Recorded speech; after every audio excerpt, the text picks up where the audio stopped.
আচ্ছা বলো তো, কখন বুঝতে পারবে তুমি ঈশ্বরের কাছাকাছি এসছো বা স্পিরিচুয়ালি তোমার গ্রোথ এসছে? আমরা কিন্তু সবাই পরিবর্তনশীল। আমরা কিন্তু বছরের পর বছর ঈশ্বরের কাছাকাছি পৌঁছে যাচ্ছি, কারণ ওদের ওটাই রুট, ওখানেই আমাদের যেতে হবে আলটিমেটলি। সেটা যেভাবেই হোক, হয়তো কারোর খুব স্লো যাচ্ছে কেউ, অথবা কেউ হয়তো খুব দীর্ঘ মানে খুব স্পিড গতিতে যাচ্ছে।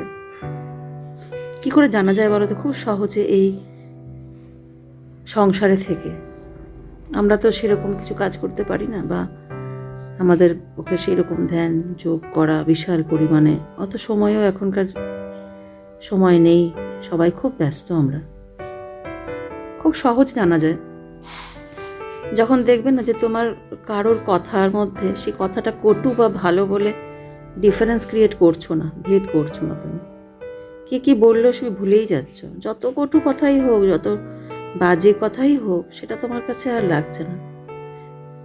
কোনো মানুষ তোমাকে খারাপ কথা বললে তুমি তার সাথে আবার কথা বলতে পারছো নিজের থেকেই আগে এগিয়ে গিয়ে।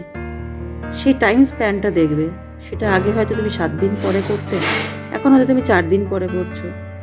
তারপরে হয়তো তুমি 2 দিন পরেই দেখবে মানে একদম নর্মালি কথা বলতে পারছো তার সাথে।